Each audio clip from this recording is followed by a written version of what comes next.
Start with the jug up high and the cup tilted to create a larger surface area of the espresso. Pour a thin, constant stream of microfoam to pierce the center of the crema. As the cup starts to fill, tilt the cup more upright so as not to spill. Then bring the tip of the jug close to the surface of the milk, almost touching it. At this point, a white dot will start to appear. Pause, then pour again, very close to the surface. Repeat 2 to 3 more times, creating arcs. Then pour through the arcs, lifting the jug to finish. And that is how you create a tulip. Now for the Rosetta. Start with the jug up high and the cup tilted to create a larger surface area of the espresso. Pour a thin, constant stream of microfoam to pierce the center of the crema.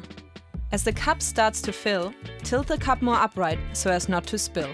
Then bring the tip of the jug close to the surface of the milk, almost touching it.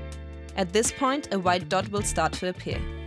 Keep steadily pouring, making the dot larger, gently moving your jug from left to right, creating leaves. Then, pour through the leaves, lifting the jug to finish. Good luck with your journey!